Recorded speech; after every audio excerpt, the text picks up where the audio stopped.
Namaskar, doस्तों, welcome back to my channel and welcome to Annamaya movie reaction part 4. As I haven't said this before, the way movie is moving forward, it's getting more interesting and interesting. So let's see what we have in part 4.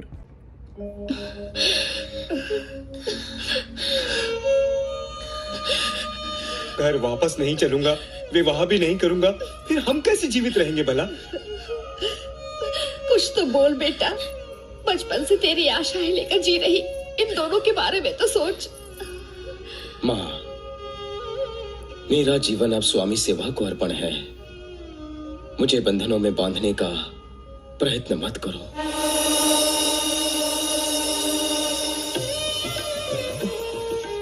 ओहो, जब से आया हूँ तुम्हारे भावों को देख रहा हूँ। देखो बेटा, कभी मैंने भी तुम्हारी तरह विवाह से मना किया था। एक बार जब इस कन्या के पीछे हाथी दौड़ता देखा, उसी समय ब्रह्मचर्य को हनुमंत के लिए छोड़ गठबंधन कर लिया। तो फिर मेरे गठबंधन के बारे में इससे पहले क्यों नहीं बताया? बताऊंगा, वो भी बताऊंगा।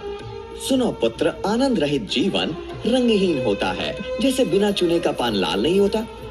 अच्छा कहा, अगला जन्म तुम्हारे यहाँ लूंगी। देखा तुमने, तुम्हारी माता कितनी दुखी है। वास्तव में माँ क्या होती है, बिन माता वाला, ये मैं अच्छी तरह से जानता हूँ। माँ से बड़ी कोई देवी नहीं होती। अब कुछ भी सोचे बिना विवाह कर लो। पर संसार बंधन? विवाह मत करो, सन्यासी बन जाओ, वैराग्य ले लो।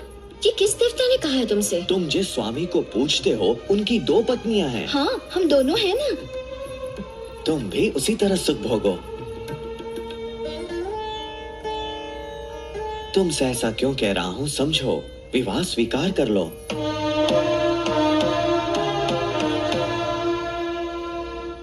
अच्छा, जैसा आप कहें। शुभ हो, तथास्तु। बेटा, भैया, तुम्हारी बातों में क्या जादू है? इसने विवाह के लिए हाँ कह दी। फिर से उसने ना कह दी तो? इसलिए आप ना कहे बिना हमारे गांव चलिए और ये मंगल कार्य करवाइए। हल्दी अक्षत डालिए, हमारा चंदन तांबुल सत्कार स्वीकार कीजिए, हमें अनुग्रहित कीजिए, यही प्रार्थना है। मैं? हाँ। शुभम, तथास्तु।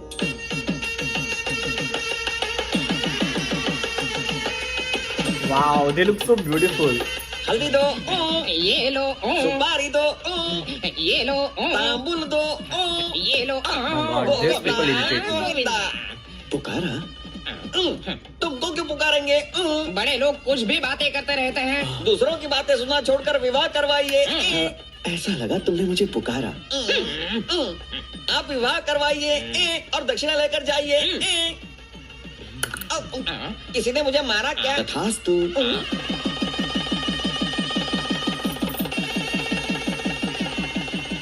तुम्हारी दुविधा मैं समझ गया। अलग अलग बांध दो, पर दोनों को एक समझना।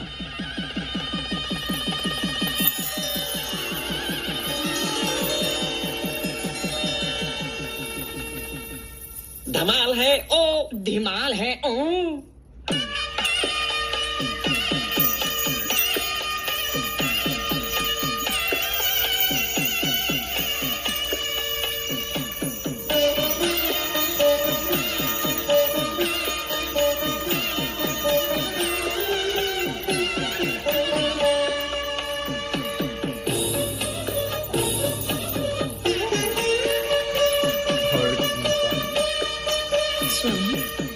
ये कैसा विपरीत आचरण?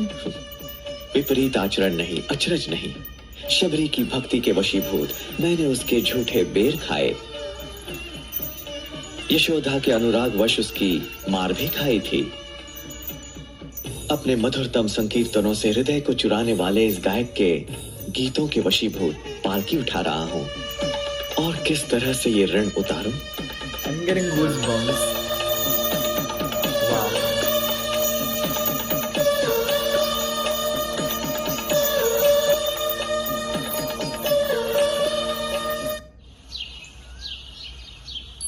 श्री वेंकटनिवासाय श्रीनिवासाय मंगलम। सर्वमंगल मांगल्ये शिवे सर्वार्थ साधिके शरण्ये त्र्यंबके गौरी नारायणी नमोस्तुते। नमोस्तुते। ऐसे क्या देख रहे हो? एक दिन तुमने कहा था कि तुम दोनों एक हो, याद है ना? हम दोनों हमेशा यही कहेंगे सखा। नहीं, अब ये कभी मत कहना। सखा, तुम दोनों मिलकर एक नहीं हो। हम तीनों मिलकर एक हैं, है ना? ठीक कहा ना?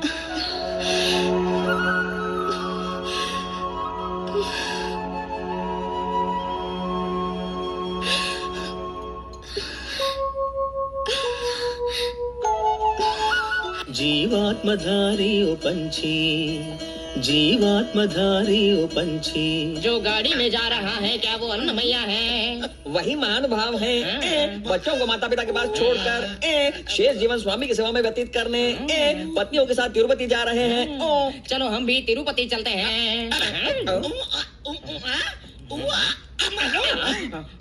अयो! वैकुंठ स्थित विराज नदी से बना है ये कुंड। हर पुण्य नदी पर 12 वर्ष में पुष्कर लगता है, पर यहाँ इस कुंड में नित्य पुष्कर है। स्नान करके पवित्र हो जाइए। चलो निकलो, उठो यहाँ से, कुंड में से निकलो। चलो चलो हट जाओ।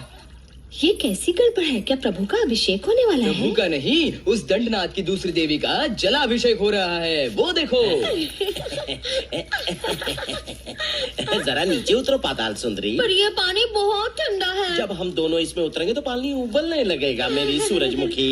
अरे ये कैसा अन्याय है? तुम्हारी स्त्री स्नान करने तक हम क्यों प्रतीक्षा करें? प्रतीक्षा? लेकिन तू है कौन? आज तुझे भी स्नान करवाता हूँ। धकेल दो इसे पानी में।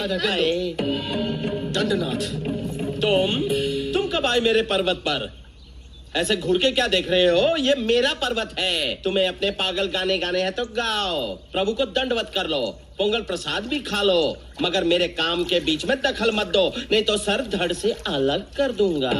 यदि तुमने अपने अत्याचार बंद नहीं किए तो मेरा नहीं, तुम्हारे सर का वजन घटा देंगे भक्त लोग। ये भक्त लोग ये मेरा क्या बिगाड़ेंगे? देखता हूँ इन्हें।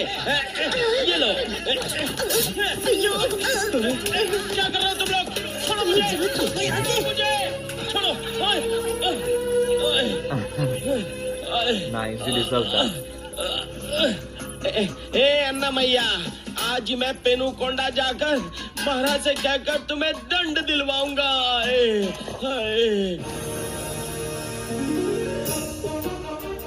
हाँ महामंत्री, हमसे विवाह करने के लिए राज्य की एक से एक युवा कन्याएं तड़पती हैं जो स्वप्न में मुझे देखकर विकल हो रही हैं। इसका समाधान क्या है? ये कौन सा बड़ा काम है प्रभु? देश विदेश की सुंदर राजकुमारियों के चित्रों के साथ पुरोहितों को हमने यहाँ बुलाया है। Is the king? ना ना ना प्रभु।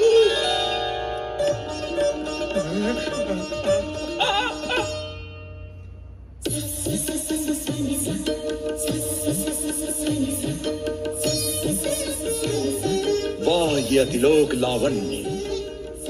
इस मधुमती की लज्जा कपोलों पर मृदंग की थाप पर तिक धिना दिन चुंबनों का नृत्य करने का मन करता है।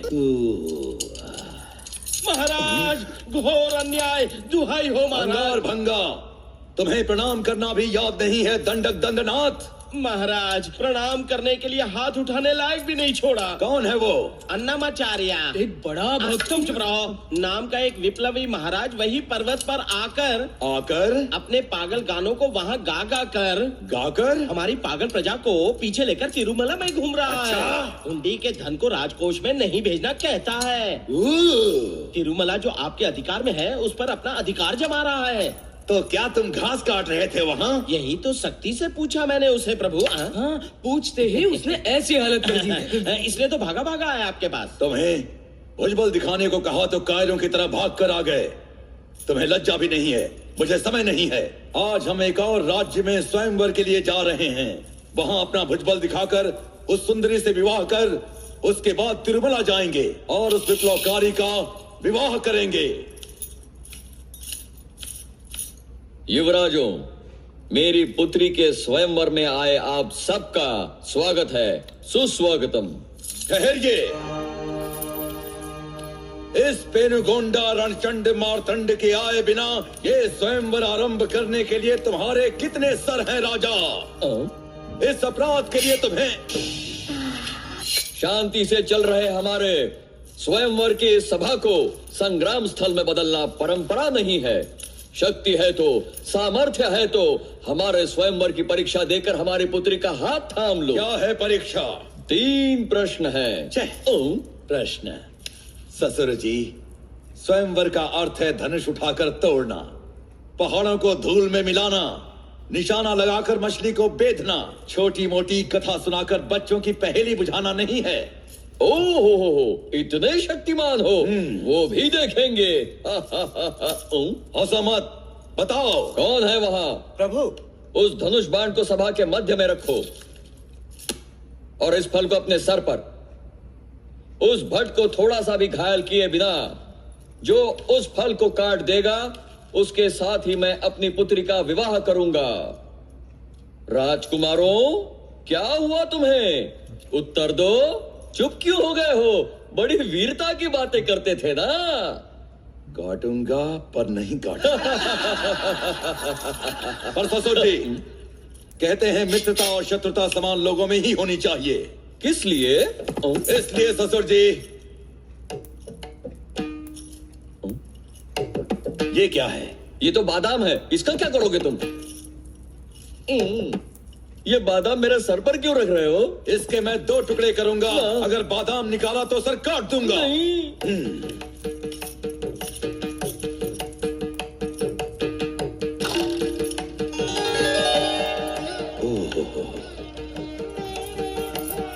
कोमलांगी, एक बार यहाँ आ जाओ, मैं तुम्हें एक तमाशा दिखाऊंगा।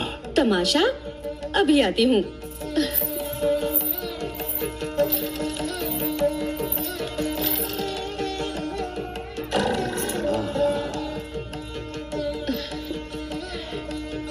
मदमस्त मालिनी, रूप वर्णन बाद में, यहाँ मैं भीग रहा हूँ, जल्दी करो ना।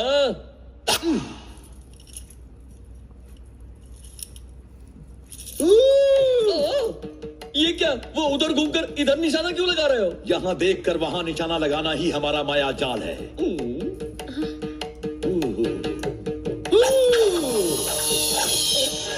देख लिया ससुर जी, हमारा निशाना कट गया ना बादाम। 2 टुकड़े हो गए दामाद जी। He did it. वाह दामाद जी वाह, आपकी धनुर्विद्या निपुणता अपूर्व है, अद्भुत है, अमोघ है। माला लाओ बेटी, इन्हें माला पहनाओ।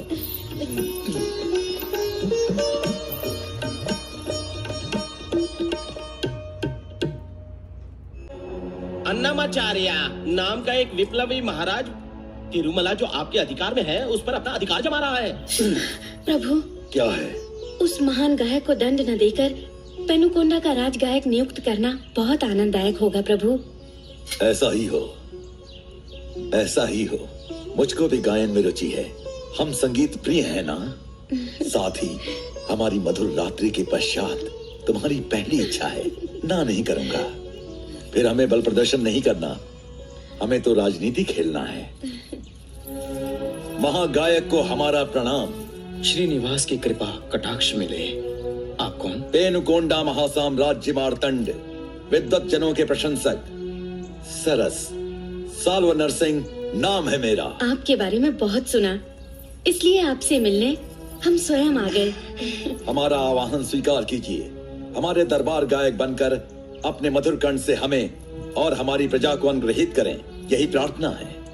हम प्रभु के दरबार के गायक हैं, हम ये स्थान छोड़कर नहीं जाएंगे। हम आपके गीतों का पट्टाभिषेक करेंगे। क्षमा कीजिए। धन, स्वर्ण, वस्त्र, वाहन और अग्रहार सब समर्पित होगा। अब आप ही उन्हें समझाइए। कलाकार की प्रतिभा को निखारने के लिए भी राजाश्रय चाहिए, ऐसा बड़ों ने कहा है। हम चाहते हैं आपके गीत 10 लोग नहीं बल्कि सारी प्रजा सुने। प्रतिभा को प्रचार चाहिए। श्रीनिवास ने अपनी कृपा से ही इन्हें आपके पास भेजा हो। अगर श्रीनिवास की इच्छा है तो फिर मुझे स्वीकार है। धन्य हुए महामंत्री। प्रभु, संकीर्तनाचार्य के प्रयाण के लिए तुरंत प्रबंध करो। जो आज्ञा। Okay, that scene ended in a very interesting note. I mean, I really wanted to see what's going to happen next, but I have to wait for part 5. And first of all, I thought the conflict was coming because of that ignorant Dan Nayak who is into someone else's wife, or maybe this lady, and they're full of, ignorant lust, and they are doing injustice with other pugs. he was instigating this king against Annamaya, but everything got other way around. When the king and queen saw their melodious voice, they got attracted and they gave them this opportunity to become this part of the Rajya and become the singer of the Rajya. I must say the background music and the songs are the life of this movie. I mean, that is what represents Annamaya. That is the reason why Annamaya was sent by Tirupati Balaji himself. I was almost teary with happiness when I saw Tirupati ji holding the palki, and the way and that dialogue that it is okay to do something like this for a bhakt. I was beaten by Yashoda, this and that. It was very powerful. I got goosebumps in that scene. Oh, I believe the Swayamvar scene has become very comedy show. Like in real Swayamvar, it doesn't happen like that, and they have added too much comedy there, and that is the only scene which I felt it was very like unrealistic. This scene when Tirupati Balaji talks about the status of mother, which is above all, makes me so proud that I am the part of this culture, this Sanatani culture. Mother, animals, all the beings which are living are treated equally divine. We all are divine. We just have to find that divinity. It makes me so proud. So thank you so much guys for joining me in this part 4. Stay tuned for part 5 and others. If you like this reaction, like, share and subscribe to my channel. Dhanyavad.